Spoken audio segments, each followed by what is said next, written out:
Mi nombre es Federico Gerhardt y voy a hablar de mi trabajo Exposiciones de Ocasión, las conmemoraciones de saber vivir. El presente trabajo vuelve sobre un corpus abordado en el cuarto coloquio sobre publicaciones periódicas argentinas, la revista Saber Vivir, a la luz de la propuesta de esta quinta edición, Exposiciones en el Tiempo. Antes de entrar entonces en el abordaje específico de la ponencia, voy a hacer una brevísima introducción a la revista, retomando sobre aquellos aspectos que se vinculan más específicamente con el foco de este trabajo, remitiendo para más detalle a mi contribución al libro surgido del coloquio de 2019. La trayectoria de Saber Vivir se inicia en agosto de 1940 y se extiende hasta la Navidad de 1956 con un total de 118 números. La revista fue fundada y sostenida económicamente por José Izaguirre, diplomático y gourmet chileno, residente en Buenos Aires, ciudad a la que había arribado tras dejar París en 1939, en vísperas de la que sería la Segunda Guerra Mundial. El propio Izaguirre fue el director general de la revista hasta el último número, siempre con Carmen Valdés como secretaria. Durante más de una década y media, Saber Vivir desarrolló un programa de orientación del consumo cultural en un sentido amplio, implicando dominios diversos como la gastronomía, la pintura, la moda, la decoración, la música, la arquitectura, el turismo, el cine, la literatura, entre otros. Este lineamiento programático puede leerse desde el texto de presentación de la revista, que acompaña al índice del número inaugural, donde se explicita la pretensión de divulgar ciertos criterios de distinción, cierto estilo de vida, aunque subestimando su relación con el correspondiente nivel de ingresos, y donde además se propone un tipo de lectura ideal para el objeto impreso que se presenta. Cito brevemente: Saber Vivir quiere ser dentro de cada hogar una revista de lectura calma que para el pobre y el rico pueda brindar una sugerencia útil que contribuya de algún modo al deleite y al sosiego. Fin de la cita. Este cierre del texto de presentación pone de relieve una característica de la revista que la distingue de otras publicaciones periódicas, las cuales serían objeto de una lectura acelerada y callejera. En cambio, Saber Vivir propone una lectura hogareña y sosegada, no solo desde el discurso programático, sino también, o sobre todo, desde su materialidad. Cabe recordar que la revista se editaba en papel de excelente calidad, con numerosas impresiones a color, en un formato de 35 por 27 centímetros, pero que en comparación con otras publicaciones contemporáneas y de dimensiones similares, como por ejemplo Correo Literario o Cabalgata, tenía no solo materiales de calidad superior, sino también una mayor cantidad de páginas, unas 64 en promedio, que podían aumentar en las ediciones especiales, con un lomo además que hacía imposible doblar la revista en dos partes para llevarla con mayor comodidad o leerla sosteniéndola con una sola mano. Este soporte hacía de Saber Vivir, también a diferencia de otras publicaciones periódicas contemporáneas, un objeto durable y coleccionable, de acuerdo con lo que propone la misma revista en los avisos que invitan al lector a obsequiar una colección de sus números encuadernada con gusto y que podía conseguirse en las mejores librerías. Bueno, pasando a los números distintivos, en su extensa andadura, con un total, como decía, de 118 números en 117 entregas, porque hay un número doble, el número 4, 5, Saber Vivir presenta varias ediciones especiales. En su mayoría se trata de números dedicados a un tema en particular, cuya diversidad abarca asuntos que van desde el mueble, el número 45, hasta la creación, pasando por la polémica artística y literaria, el romanticismo o la cultura oriental, que es el caso de este número 82. Aunque en menor cantidad existen números de Saber Vivir, más directamente y más evidentemente determinados por la coyuntura, por un acontecimiento puntual, y el ejemplo más destacado de los cuales es el número 56, de septiembre de 1945, dedicado a la liberación de París, el tanto emblema de la resistencia antifascista, con cuya causa, en términos generales, se había alineado a la revista desde su texto de presentación, siendo además la ciudad en la que, la capital francesa, en la que había tenido su origen el proyecto editorial finalmente concretado en Buenos Aires. También pueden encontrarse números especiales que obedecen a efemérides, como el número 21 de abril de 1942, que celebra el Día de las Américas, que recuerda el 14 de ese mes la creación en 1890 de la Unión de las Repúblicas Americanas, esto en consonancia con el discurso panamericanista que recorre Saber Vivir, sobre todo a partir de la intervención de los Estados Unidos en la Segunda Guerra Mundial a fines de 1941. Sin embargo, en la ininterrumpida sucesión de sus 118 números durante más de 16 años, Saber Vivir dedica solo algunas páginas, en pocos números, a conmemorar su propia trayectoria en el tiempo, puntos en algunas de cuyas particularidades se detendrá la presente lectura. Entonces, bueno, ahora vamos a hablar de los primeros aniversarios de Saber Vivir. Como señalaba Federico Tavares en la cuarta edición de este coloquio, los números especiales forman parte del conjunto de entregas de una publicación periódicas, pero al mismo tiempo estando todos de cierta singularidad, y constituyen un evento que irrumpe en la secuencia de números de una revista y que incide en su temporalidad con un valor retrospectivo o prospectivo, y en su construcción de una identidad también en lo que Geraldine Rogers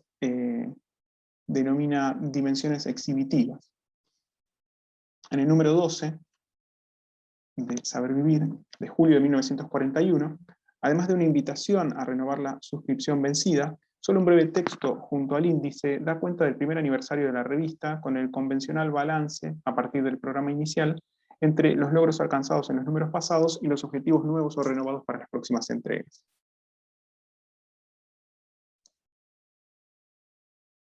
La autoconmemoración, sin embargo, se extiende al número siguiente, en el número 13, de agosto de 1941, con el título Saber Vivir cumple un año, 2 páginas están dedicadas a dar cuenta del evento en que se celebró el aniversario, teniendo en cuenta el origen de la revista, no podía ser otro que una comida.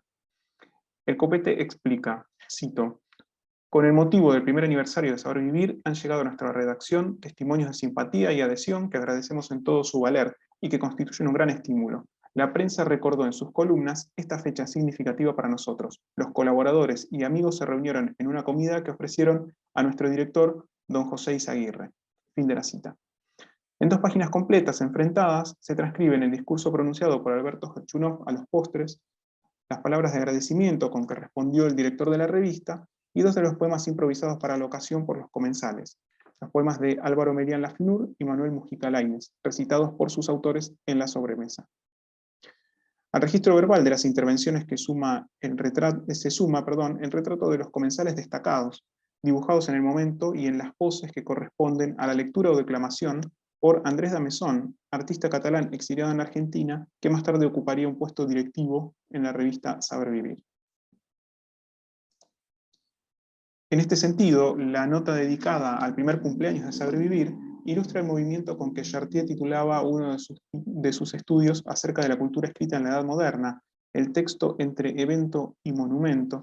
o dicho de otro modo, lo que va de la performance a la inscripción, de lo efímero a lo durable, o de la singularidad a la repetición. A propósito de los discursos y en relación con la conmemoración, resulta especialmente interesante la intervención de Izaguirre, en la que, además de reafirmar el programa de la revista en un contexto todavía bélico, construye un relato sobre su prehistoria, desde el proyecto inicial de un libro de gastronomía, convertido luego en una publicación periódica sobre ese tema, hasta realizarse como una revista cultural en un sentido amplio, que se concretó en el título escogido de Saber Vivir.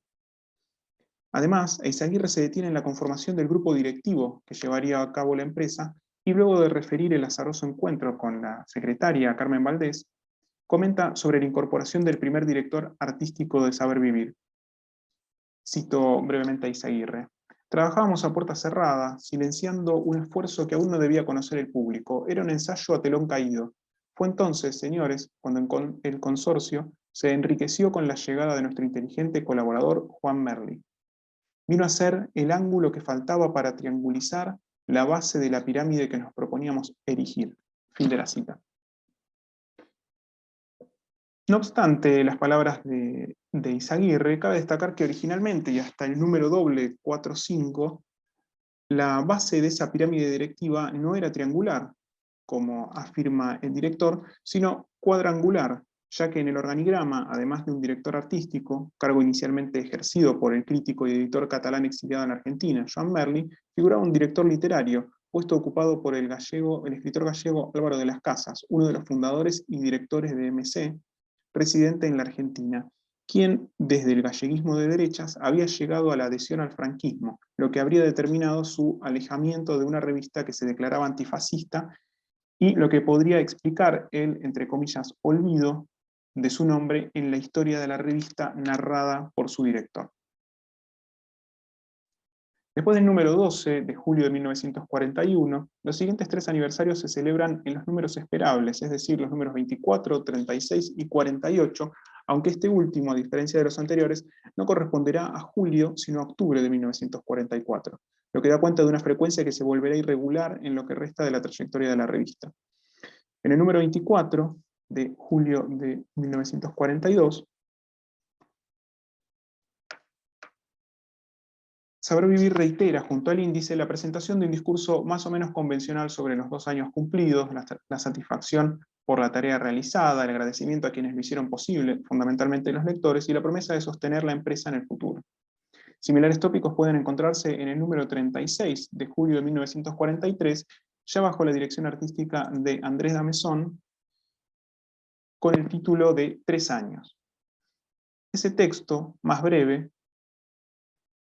que los anteriores, vuelve a aludir a un propósito en marcha, pero todavía no cumplido, y renueva los agradecimientos, especialmente dirigidos en este caso a, cito, la prensa en general, que con su palabra sincera y edificante, reconociendo nuestro esfuerzo, nos dieron aliento y nuevas fuerzas para proseguir con bríos, bregando en la tarea emprendida. Más relevante en este sentido es el emplazamiento del texto, ya no acompañando al índice, sino en una página previa y enfrentada a él, sobre un montaje de recortes de prensa parcialmente superpuestos entre sí, fragmentarios y no siempre del todo legibles, con noticias relativas a Saber Vivir publicadas entre 1941 y 1943 en diferentes periódicos, en su gran mayoría de la Argentina, La Nación, La Prensa y Crítica de Buenos Aires, pero también La Gaceta de Tucumán, El Intransigente de Salta o La Opinión de San Luis, entre otros,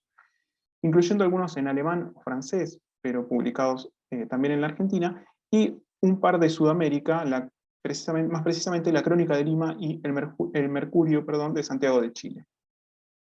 Este montaje pretende hacer visible, exhibir lo que el breve texto declaraba mediante esta tecnología de información que analizaba Antonia Viu en la edición anterior de este coloquio. Un detalle interesante es el hecho de que los recortes guarden la marca, el sello de los diarios y de los recortes. Las 2 agencias de recortes argentinas, creadas en Buenos Aires en la década del 20, a imitación de las press clippings de Nueva York, a las que recurrió Saber Vivir para la colección del material por medio del cual expone su trayectoria, una página del álbum de recortes de la prensa de la época.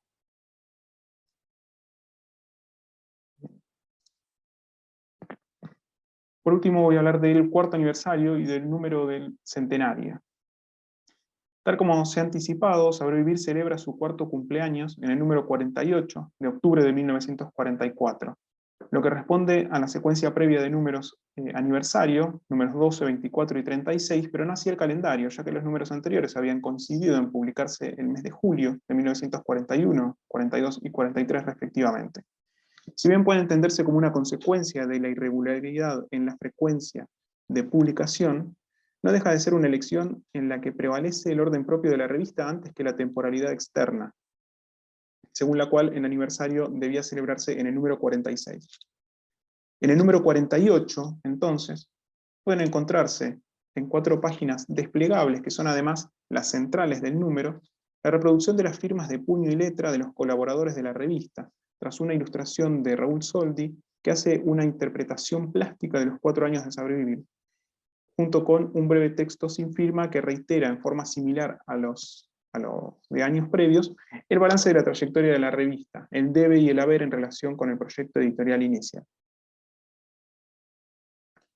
Enfocado en otros aspectos de Saber Vivir, en la edición anterior de este coloquio ensayé una lectura que vinculaba las firmas estas firmas con la bibliofilia y el coleccionismo, y con la imagen de autor. Ahora, en el presente trabajo, y a la luz de lo antedicho, podrían postularse otras lecturas no necesariamente excluyentes, sino más bien al contrario, parcialmente coincidentes. El uso de las firmas de puño y letra de los colaboradores de Saber Vivir en la conmemoración de los 4 años de la revista parece remitir también al registro escrito de la participación en reuniones o eventos, tales como banquetes o exposiciones.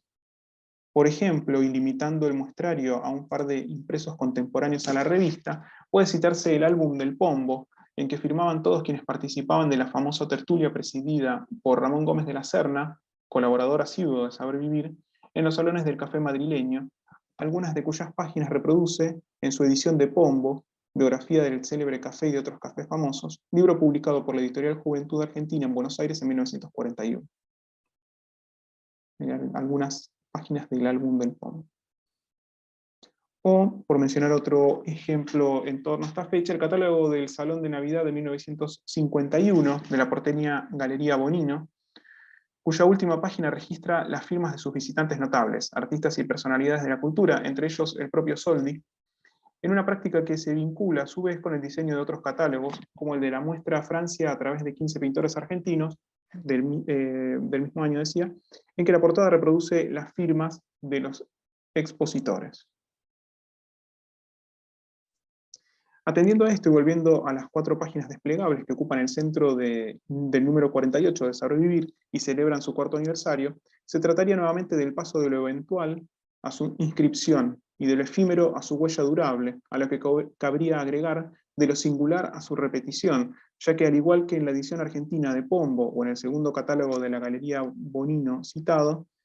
se trata de la reproducción en serie de la escritura singular por antonomasia, la firma, que cada vez que se rubrica es diferente.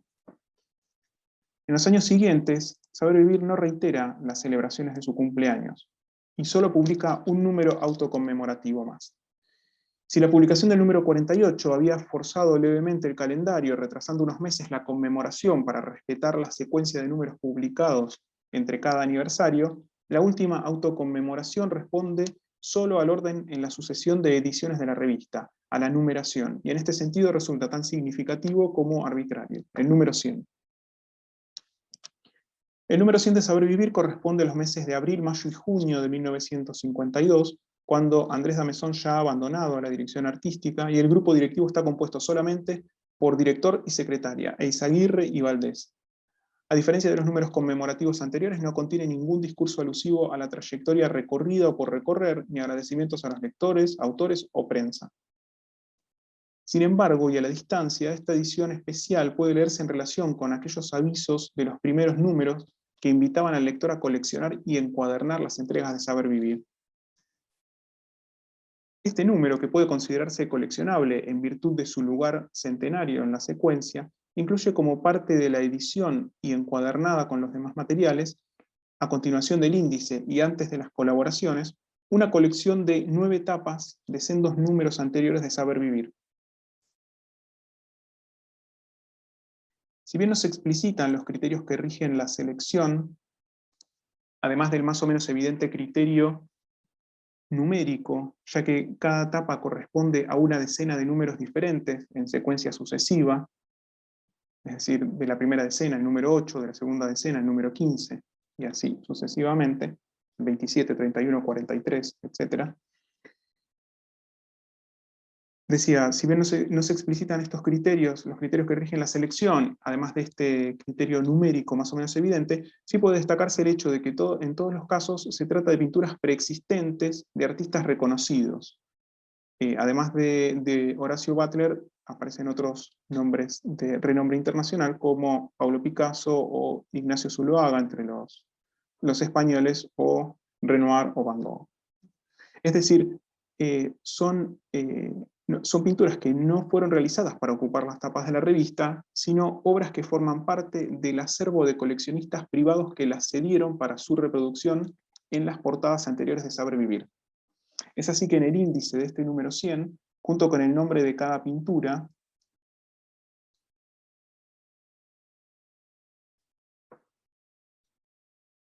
y el de su respectivo autor, figura la colección particular a la que pertenecen: Matías Errázuriz, Nicolás Koenigsberg, Federico Müller, etc. Sin querer aventurar una hipótesis al respecto, sí podría señalarse un gesto reflexivo de la revista, ya que no solo se autoconmemora, sino que se autocolecciona y se autorreproduce. Si se quisiera rizar más el rizo, podría incluso notarse que las tapas reproducidas son a su vez reproducciones de las obras originales, y que la colección de tapas se construye con partes de otras colecciones, las colecciones de arte privadas. A modo de cierre, podría decirse que en la dilatada trayectoria de la revista Saber Vivir, concebida desde un principio como un impreso durable y coleccionable, las autoconmemoraciones son escasas, considerando su presencia en 6 números de un total de 118. Solo mantienen su regularidad en los primeros 4 de los 16 años en que se publicó. Se mueven de la obediencia al calendario a la atención a la propia secuenciación, y adoptan formas diversas, desde el discurso convencional con efecto retrospectivo, que opera sobre la construcción de la propia historia que se quiere o no mostrar, y prospectivo, que ratifica o rectifica el rumbo, hasta la exhibición de una colección de tapas distribuidas en distintos momentos de su andadura, pasando por la exposición de las firmas de sus destacados colaboradores y el montaje de los recortes de la prensa contemporánea con Saber Vivir como denominador común. No obstante las referidas irregularidades y diversidad de estas autoconmemoraciones, en las lecturas de esas exhibiciones, lecturas expuestas en este trabajo pero todavía lejos de estar sistematizadas o ordenadas, resultan recurrentes algunas tensiones que atraviesan la temporalidad de Saber Vivir, entre el evento y su inscripción o huella, entre lo singular y su repetición o reproducción, entre lo efímero y lo durable o coleccionable. Gracias.